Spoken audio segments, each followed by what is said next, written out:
If we can do our best to move ourselves this way, we would really appreciate this, as we're going to start the march off leading this way, but we will do our best because there is so many beautiful people out there. Yeah? So many beautiful people. Today we are here to stand for something that we believe in. It is enough of the police brutality and the violence that our BIPOC community faces.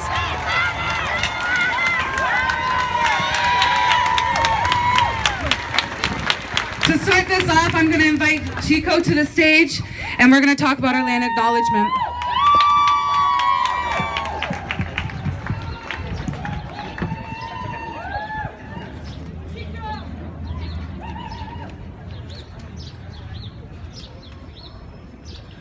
Ojoin dan wimaganadog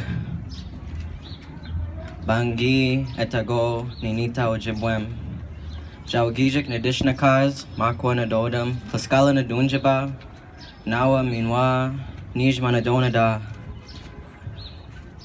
I'm gonna start by saying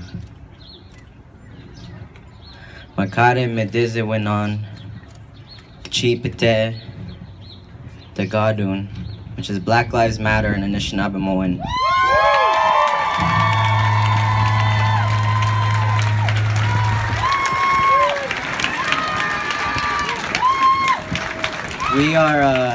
We're here today.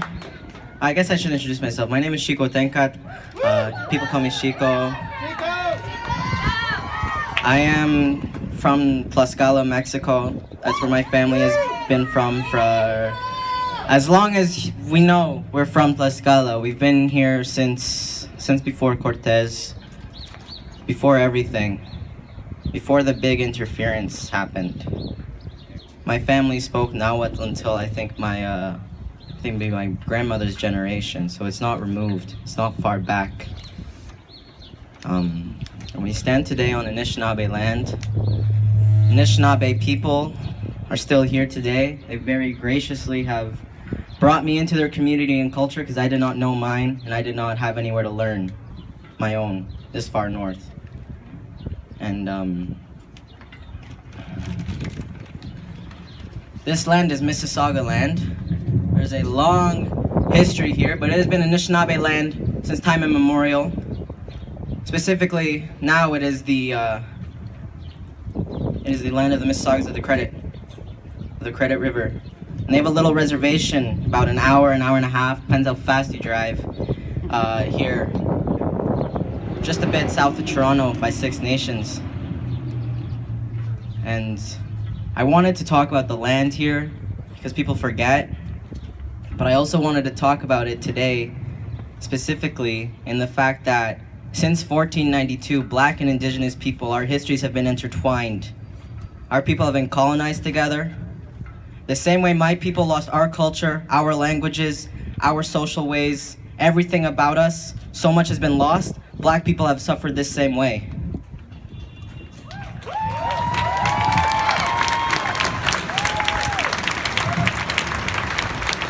People forget.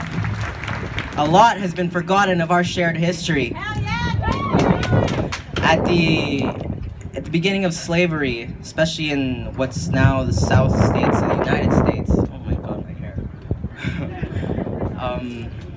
There were 4 million Indigenous people enslaved alongside Black people.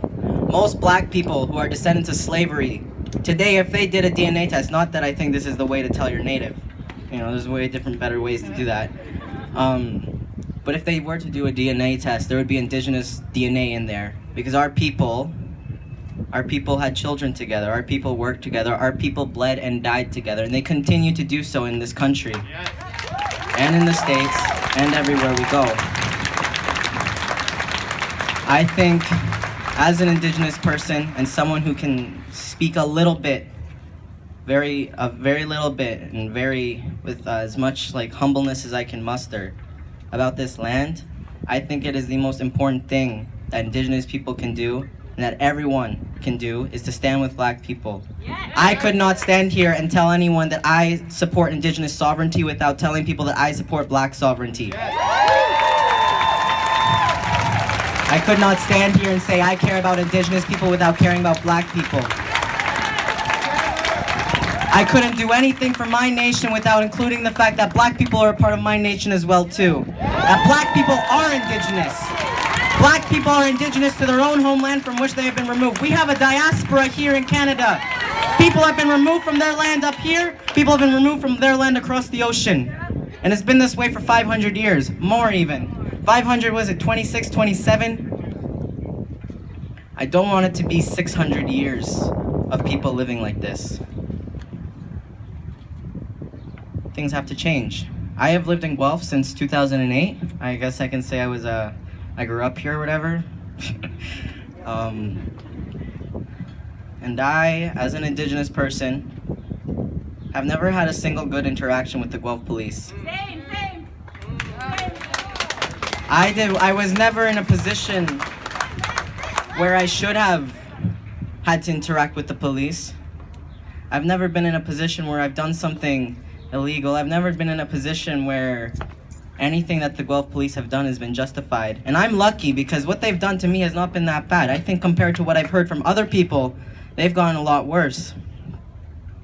I have stories. It has to stop. It has to stop, yes. I have stories from my friends and from indigenous community and from black friends as well and black community of what the police here have been up to. The Guelph police can't tell apart indigenous people. That's one thing I've noticed.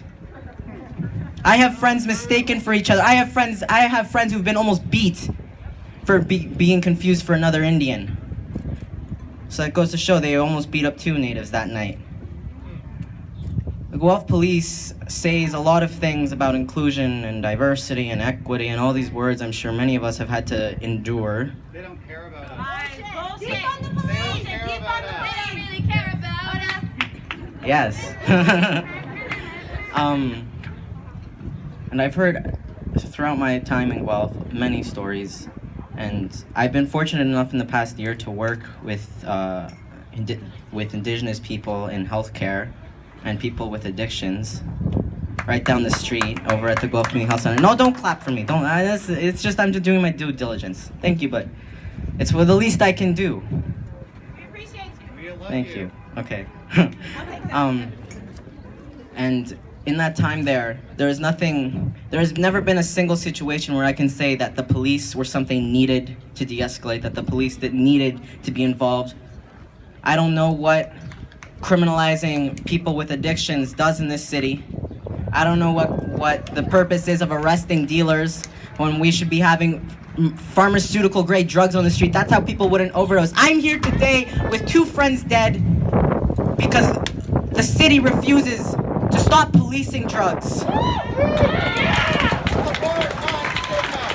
And all this does is hurt our community. This hurts black people, this hurts indigenous people, this even hurts white people. White people are dying. Why aren't the white people mad too? Well, I guess they're mad now, but why haven't they been mad before? Drugs should be decriminalized. Yes. All the police do is interfere. As we stand on this Anishinaabe land, I can talk about treaty, I can talk a little bit about treaty. I don't know much, there's so much knowledge yet to be learned. But indigenous people made a wampum belt a few hundred years ago with settlers. And it's a 2-row wampum, and in that belt you see 2 rows of purple alongside each other. And it represents 2 rivers. The 2 ways that settlers and indigenous people could live alongside each other without interfering. Because I've heard the story of when the settlers came, the initial thought was, well, we should kill them off, we don't want them here. But we realized, that's not going to do anything. They're going to keep on coming, and they're going to keep on coming because the Europeans wiped out everything on their own continent. They came here because they had nothing. They came here as beggars. They came here as beggars with people enslaved to do their work because they didn't want to do it themselves. And that treaty was a law of non-interference. The white people were never supposed to interfere with indigenous ways. They were never supposed to interfere with our societies. Yet they have. The Guelph police existing today exists to interfere. All police on Turtle Island exist to interfere.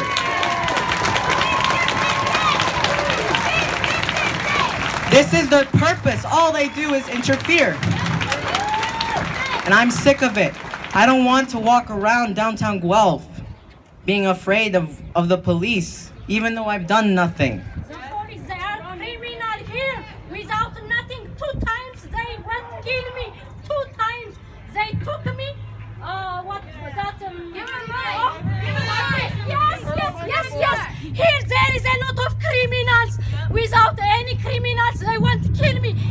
Everybody they knows about this, but they couldn't give us to me any solution from government. I'm going to court. You are brave. You stand up. We will all be behind you. I want to see them. There are abusers on that force right now. They want the injection in that mud place, emergency. The doctor, he asked me, what are you doing here? I don't know. You are okay. Why you are coming here? I don't know. The police, they took me here. The police, he took me here. Then he asked me, you are very okay. You know this place? I don't know.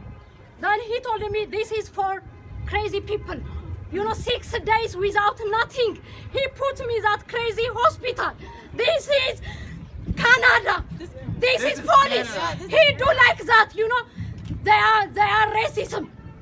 I am going to court, but they didn't give us to me solution. You see? With you. Yes, I'm African. I'm out of time. Thank you all. I can rant for a lot longer, but I'm done. Miigwech Lazo Kamati, stand strong!